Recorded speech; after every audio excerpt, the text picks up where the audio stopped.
In the good old summertime, in the good old summertime.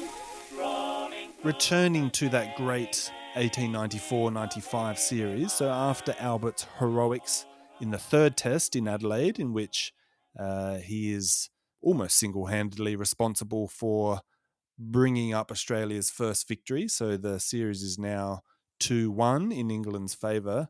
Well, the fourth test match, something quite odd happens. Harry opens the bowling his leg breaks, and Albert doesn't bowl at all. This is after he's taken those match-winning figures of 8 for 43.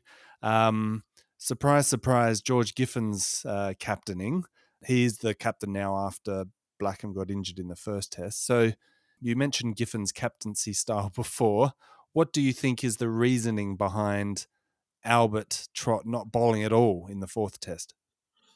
It is hard to know, but I know that Giffen bowled a lot, and I think he thought that the batsman might not be used to the spin bowling of Harry. Harry actually took 3 for 21, so you'd hardly say the move failed.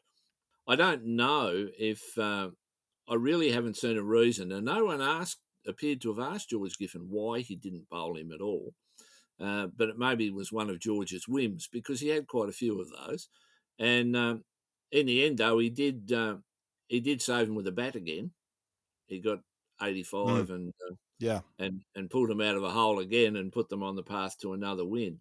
And that season, he didn't do so much in the fifth test, which Australia lost, but he did in the season. He scored 472 runs and took 35 wickets. That's a pretty good summer in reduced competition. They don't play as many games as they do now. That's a pretty good effort, and stamped him out as a player of the future, as they say. But the future didn't happen quite the way that we thought.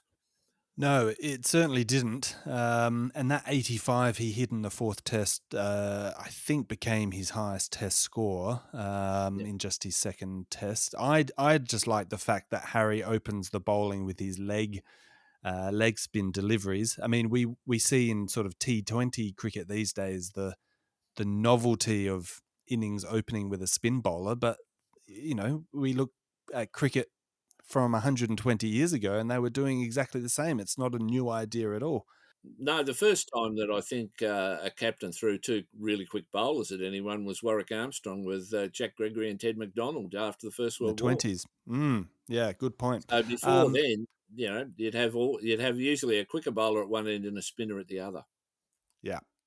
It's the variation and it's the I suppose the unpredictability of it all, which was the philosophy behind it. So after this remarkable couple of games from Albert in the 1894-95 series, you would be mistaken for thinking he would be a surefire selection in the 1896 tour to Australia, but something incredible happens. So Harry makes the team and ends up being the captain, but Albert is left out of the 14-man squad. And quite sensationally, he never plays for Australia again. For two brothers who are seemingly on their way up together into the Australian team, for this to happen must have been quite shocking. One is named captain and the other is left off the tour, the seeming wunderkind as he's coming through. So what's the background to all this, Rick? How do we assess it today? I think it's attracted more attention today than it probably did then. Albert's form in 1895-96 was pretty average. He scored 134 runs at 13.4 and took 17 wickets at 25.94. They're not great figures, particularly not compared to his previous summer. The guy who took the spot that most people thought Albert would have got was Charlie Eadie from Tasmania. Now, I might be biased as a Tasmanian, but Charlie Eadie got very few opportunities to play.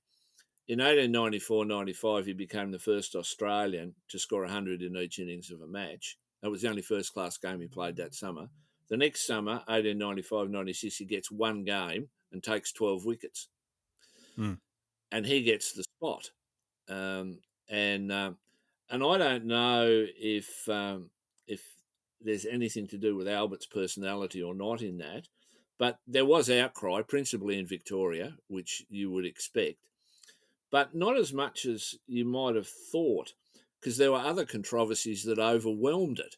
I mean, there's a guy called Jack Harry who was initially picked, but who was injured and not fit, and Mm. there were a lot of toing and froing about whether Harry would play. In the end, they paid him £150 not to go.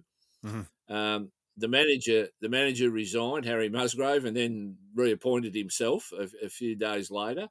So there was a lot of stuff going on in the press, and the omission of Albert, while a lot of people regretted it, thought they didn't make that much about it. If you want to compare it with something, compare it with Ross Gregory in the 1930s.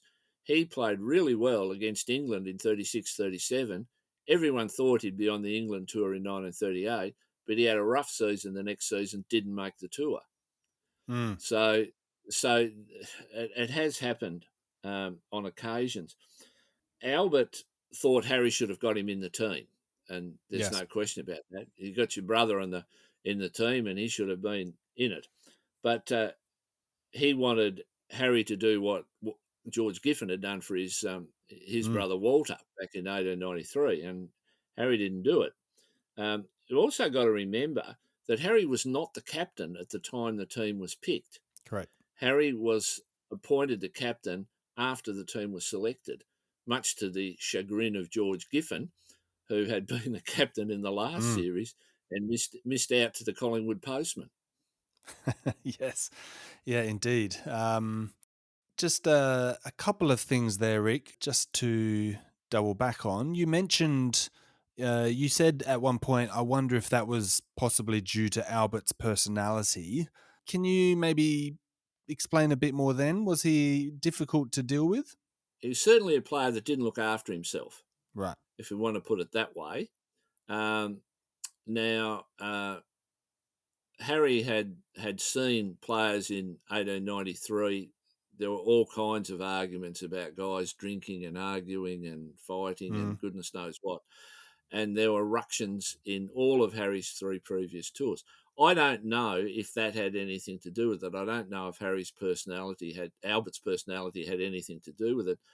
But I think if you look at his form in the previous season, it wasn't great. Mm. So there would be a justification on form for leaving him out. It's hard to look back and say, oh, yeah, well, he was really good 3 years ago. We'll stick him in it. Yes. It doesn't always work like that. And so he missed out. So it's hard to know. No one wrote anything about it at the time. The worst you get is, oh, it's disappointing that a player of such ability didn't make the tour, but they don't really go into details as to why. Adding salt to the wound for Albert is the fact, you mentioned it before, that he'd seen something similar happen with Walter Giffen and George Giffen, and he probably just naturally assumed, and then it didn't happen. So can we ascertain 30 years later, Rick, what this actually did to the Trott brothers' relationship? Was it damaging? I would say it destroyed it. Wow. And I think that's maybe even too mild a word for it. Mm. They just didn't get on. There's no record of any correspondence between them. Wow. There's no record of them meeting either in England or Australia. There is one, and I'm not sure if it's a fanciful story or not, of them passing each other in the street. And one of them said, "Hello, brother," to which the other one replied, "Hello, brother," and they just kept walking past each other. Now, I'm not sure how true that is, but that could kind of sum up the relationship. It was interesting that when Albert came back to Australia a couple of times, he never visited Harry. And what's even more interesting is that when Albert died, Harry expressed no condolences at all. You would have expected he might have said something in the paper, "Oh, this is very sad," but there's nothing. He never wrote anything. Mm. So, it was a destroyed relationship. That one decision broke it. And it must have been an interesting voyage, mustn't it? Because they were all on the same ship going to England. Right now, here with henceforth as heretofore, gonna fight shy of a row. Now you can claim a yellow streak, you see, but no one stamping any blows but me. Besides, I think I see my brother coming home right now. So if we go to the 1896 tour, Australia in England, Harry is eventually named captain. I was thinking recently, I mean, if we take Clem Hill, who was a very late inclusion on that tour as a 19-year-old, he later in life spoke incredibly highly of Harry Trott as a captain. And this is Clem, who played first-class cricket under George Giffen, Joe Darling, Hugh Trumbull, and of course, Monty Noble was the other one. But he always put Harry Trott as the greatest captain he ever had. So how do we assess the 1896 tour and the captaincy of Harry Trott? Well, it was certainly much more successful than the 3 previous tours that Harry had been on. He was as I've said before, when he got the captaincy, he's a very experienced cricketer, and he knows what not to do as well as what to do. He'd seen what an unsettled batting order did, and he determined not to do anything about that. Not to have that repeat itself. His encouragement of people like Clem Hill. There is Clem Hill dropped a catch off W.G. Grace early in the tour, and he was absolutely distraught. He just dropped oh my God, I've dropped Grace. What's going to happen? Harry just walked over, put his arm around his shoulder, and said, "Don't worry, son. Everybody on this field's dropped catches. Better luck next time." Patted him on the back and walked off. No temperament, no, "Oh, what the hell are you doing?" kind of thing. And he refused to be. He was such a cheerful soul that he refused to be upset by anything. The MCC bowled Australia out for 18. Yes. In one match, and Fred Spofford, who was living in England, he came to see Harry, and he was commiserating with Harry. "This is terrible. This is dreadful. How is it?" And Harry said, "Oh yeah, terrible, isn't it? Couldn't be worse. Nothing could be worse." He said, "Tell me," he said, "any good leg shows on at the theatre?" So, and he had his party trick was a hypnosis act where he pretended to put people under hypnosis. Right. And one of his subjects actually refused to wake up, just pretended that he was still out to it. And when Harry wanted to wake him up, the bloke wouldn't wake up. And apparently the players thought it was hilarious because Harry's starting to panic that he might really have put this guy under hypnosis. And yeah, he was just to them, he was a lovable character. Yes. A real lovable character. And I think he's one of those guys that they would follow him anywhere. That is the impression that is given. Clem also tells the story. It's during that tour, and it's during one of the just tour matches. I think it's against Lancashire or something. Harry is in the pavilion next in, and I think he's smoking a cigar, possibly a pipe, and a wicket falls. So out he goes. He puts his pipe down, goes out, gets out for a duck, and he comes straight back in and says, "Oh, it's still alight. Great." And he sits down and just keeps smoking. He seemed to have this very relaxed attitude, which, as you say, considering the previous tours, was probably his greatest contribution on the 1896 tour, was just keeping everyone steady and relaxed. And that 1896 tour, I think is seen as one of the great leveling tours for Australia, because then after that you get Joe Darling's captaincy. He then has 3. Well, they win the Ashes. They win the Ashes back the next series. Exactly. And then there's a real sort of balance between the two sides, Australia and England. Yeah. And Joe brings his style of captaincy. And so I think Harry is often seen as sort of getting Australia back on track.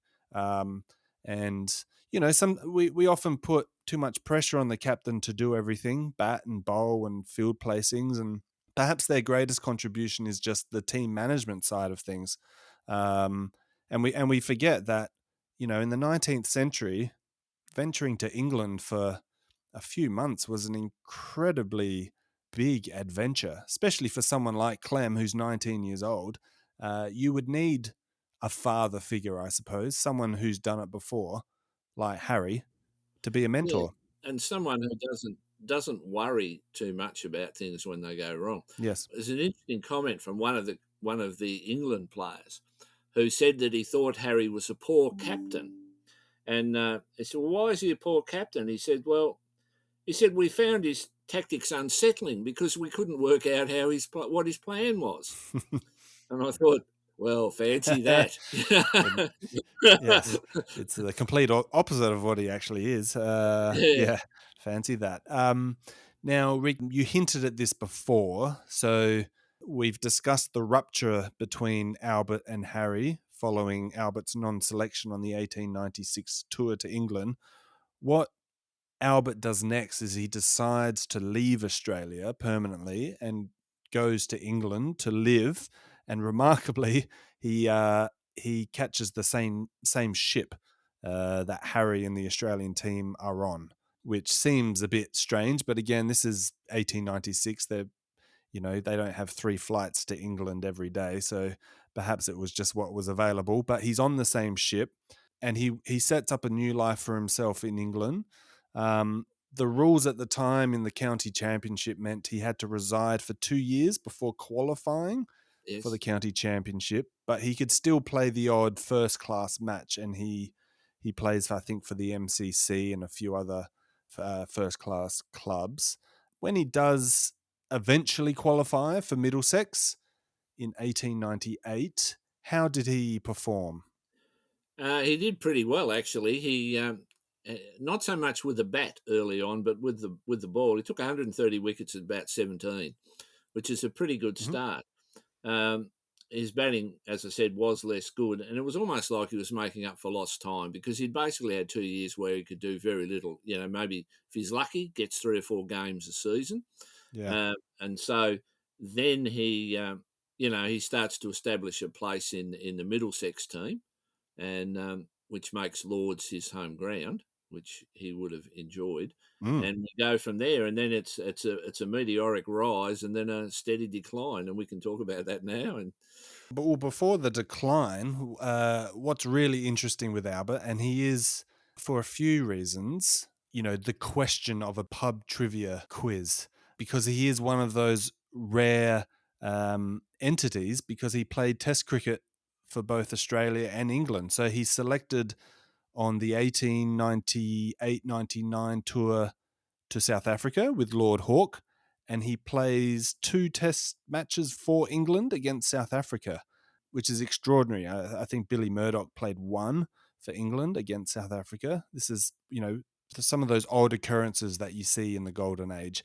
And so he brings his total of test matches to 5, if you count the 3 from Australia. And then that's it for him in test cricket. So he plays 5 test matches, 3 for Australia, 2 for England. How do we assess his 2 test matches for England? Well, you'd have to think that South Africa were a pretty weak side at the time. They were probably of the level of one of the lower teams in the county championship. So they were pretty much cannon fodder for someone with Albert's skills. And it took a while for them to build up a strength in the early 1900s when they got the googly bowlers and Aubrey Faulkner and a much better side. I would say Albert went for the money. Yeah. No other reason. Simple as that. Very good. All brother Masons, brothers kind and true. When you're in trouble, they will stand by you. Poor Hiram's 3rd degree was worse than all the other 2. But he's a Blue Lodge Mason, for they beat him black and blue.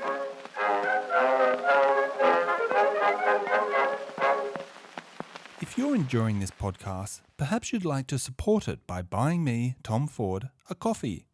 Every little donation helps with the production costs and also inspire me to keep going.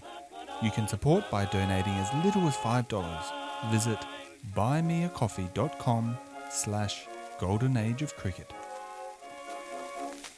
Well, then let's return to Harry, the older brother. So after coming back from the relatively successful 1896 tour of England, he plays again for Australia in the 1897-98 series when England visits Australia. That's the tour Andrew Stoddart leads and Ranji's involved in. But it's during or immediately after that series that Harry's health declines. He loses a ton of weight while caring for his ill mother, but he also suffers from what is reported as seizures or fits. And there were a couple of reports, I think, actually labeling it as epilepsy, but others were saying, or at least through modern eyes, possibly it was a mental health issue. There seemed to be a lot going on with Harry's health. What can you tell us about what was actually happening? Well, I think anyone who can find, there's a photo taken of the Australian team late in the 1897-98 series. If you look at Harry, who's seated in the front row as captain, he looks dreadful. He Right. looks thin. He looks depressed. He looks terrible. He's very unwell. Now, it's hard to know at this distance what he actually had. I don't think, and I must admit, I had some help in trying to analyse what was wrong with Harry by Dr. Greg Demore, who's a clinical psychiatrist and also wrote a brilliant book on Tom Wills. Yes. And I ran Harry's symptoms and things past Greg to see what he had to say. We think it's unlikely that it was epilepsy because he never had the seizures again. Right. And that really often does not happen. It's possible that they could have been occurred by alcohol withdrawal. If Harry had been drinking a lot and then suddenly stopped, we might call the DTs or whatever we might want to say, and it could have been that. He also suffered from loss of memory. He had trouble remembering what was happening. He was apathetic. He didn't really care about things, and he even made threats of violence. And then he was drinking heavily, and he's depressed. And I believe he threatened his wife with violence, and that resulted in being admitted to Kew Asylum on the same day, would you believe, that the 1899 side arrived in London. Wow. Which, all being well, he would have been captain of. So if you don't know much about Kew, it was the major asylum in Victoria. It was called Melbourne's Village of the Insane. And A lovely 19th century phrase. And it had everyone from murderers to epileptics because there's no cure for epilepsy. And they locked up, killers who were deemed to be insane and so on were all locked up there. And the Victorian and Australian cricketer, Bob McLeod, he's Charlie McLeod's brother, he actually signed the committal papers for Harry.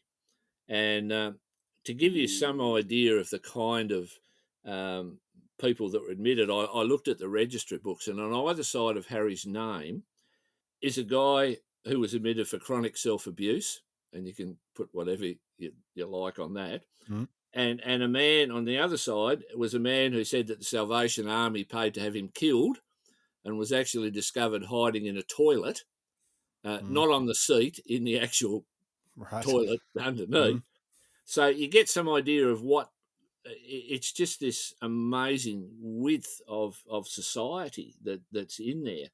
And so Harry's there. And I discovered the doctors he had at the time were the best available. They were the best in their field. So it's not that he was not treated properly or anything like that. He couldn't have got better treatment. Treatment for those things was fairly basic. They believed that the cause of madness was infection, and the source of infection was body fluids. So the only treatment Harry ever received in 400 days in Kew was an enema. Right. Extraordinary. That's it, There's a description of Harry in a book by Paul Farmer. Now, Paul Farmer had himself admitted to Kew so that he could see what it was like and report on it. Right. And he didn't name anyone. I don't know why you would do that, but anyway, he did it. And in the book, he talks about different patients, and he talks about a guy who was once a famous sportsman who all he does now is sit there or stand there and do nothing and say nothing. And it has to be Harry. Who else is the famous who else is the famous sportsman? So he's there, um, and he also attended the Lunatic's ball, which was for the inmates. Uh, Yeah, it's far from politically correct. it's nice that they had a ball. He describes the Lunatic's ball. There was also a cricket ground, Mm. and they had a team, and Harry started playing for them after a time. He started to sort of get well without really any treatment. Now, the thing is that the term that you'd used was melancholia, was the term that was used at the Hmm. time, and it's basically what we think Harry's condition was untreated depression coupled with alcohol abuse, Right. and it gradually righted itself, and so he ends up being released after 400 days. Mm. So that's as close as we can get to what actually happened to him. Right. But it's interesting that a number of a number of former players came to see him. Initially, the one who came the most was Ben Wardle, who was the Hmm. secretary of the Melbourne Cricket Club, and it's probably pretty sure that Melbourne Cricket Club probably paid for some of Harry's treatment, and he came and saw him regularly. Alf Johns was a reserve Hmm. keeper on the 1896. He visited him. Harry actually recognised him when he turned up. Hello, Alf. How are you? Hmm. And so he started. It basically righted itself without really any treatment on the part of the people in the asylum. And then once he's back to normal, he's released. It's extraordinary. I mean, we have to remind ourselves that he's admitted, within 18 months of captaining the Australian cricket side, To win the Ashes. who win the Ashes. Yeah, it's an extraordinary fall from grace and a very sad story. In a former life, I lived in Melbourne and I worked in Abbotsford, which is the suburb basically between Collingwood, where the Trott brothers grew up, and Kew. So I know that area well. And yeah, the Kew Asylum, it still exists. It's not an asylum, but it's a beautiful old building. Wonderful building, yeah. I think you mentioned there was overcrowding as well. Like it was only allowed to house a certain number of inmates, but they crammed them in, didn't they? They're in a condition where what do? They can't turn them away. Yes. They just end up accommodating more and more and more. And because at that point, mental illness was something that really wasn't understood terribly well at Mm, all. And there had been other issues in Trott's family. His uncle Julian had spent time in Kew, right. and his father Adolphus suffered from dementia. So Mm, there is some mental. I don't know if you can say these things are genetic or not, but these issues had happened in the family, and then later on we'll get to Albert and what issues mm. he might have had.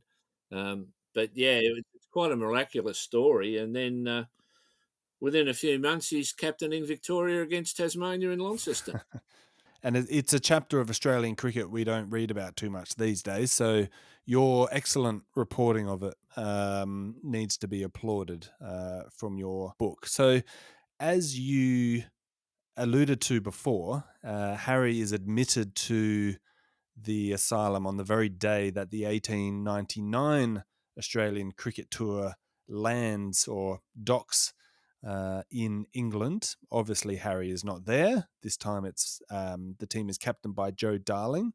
Albert, of course, is now residing in England, and so he has to face up against the Australians in a number of tour matches.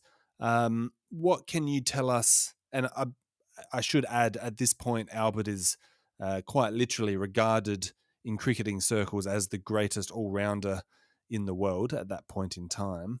What can you tell us about Albert's performances against the Australians on their 1899 tour? And because I know there'll be listeners who are probably waiting for you to discuss this, there's a very famous stroke that he plays against Monty Noble at Lords. What can you tell us about that, Rick? Well, I mean, that season he did particularly well. I'll just quote you some figures.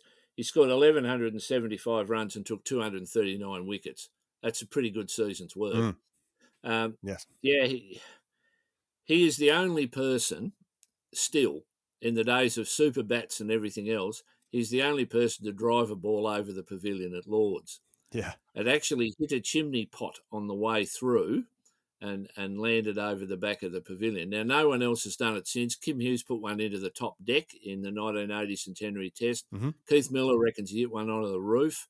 But Albert's the only one that's cleared it.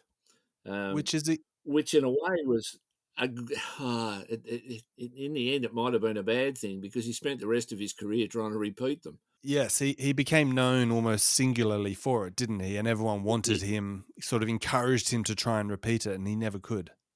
Yeah, and those next few seasons, he's the best player, and I'll just give you those figures so you can see. 1900, 1,337 runs, 211 wickets. 1901, 880 runs, 176 wickets. 1902, 941 runs and 133 wickets. So at that point, as you say, he's the world's best all-rounder, but he's also the highest paid cricketer in the country. Mm. And this is his peak period. And from 1902 onwards, he's the performances decline. The figures decrease, yes. The runs and the wickets. He did say that he had always dreamed of hitting a ball over the Lord's Pavilion. So he fulfilled a dream, but I don't think it did the best for the rest of his career. It is extraordinary that no one's been able to replicate it. I mean, yeah, as you say, the size of bats today, you think it would be possible. When you look at the bats that they were using in 1899, they were solid, but they certainly weren't the big Berthas that we see today. Bats are no, they're very thin. The blades are very thin.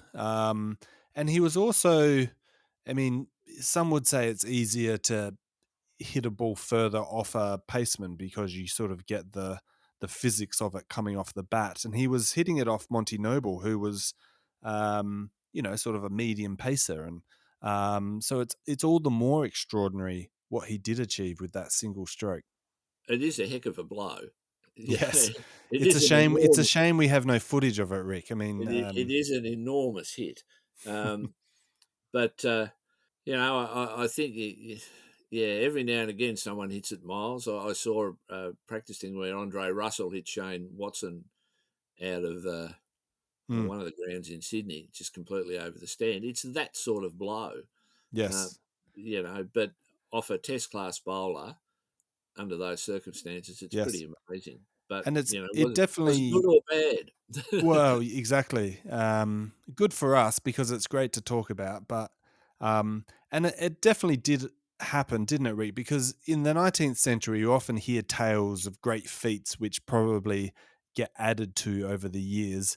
But there are numerous reports confirming that this stroke actually did happen. Yeah, even from Noble himself. Yes. Well, there you go. So this one is for certain. Some of the other stuff, the hello brother thing and various things like that, you're not sure. This is sort of like Neville Carter's reporting. Yes. He liked to write about what the player would have done in those circumstances. Correct. Even if they didn't do it. So but this one, yes, he did. He smacked it over the top.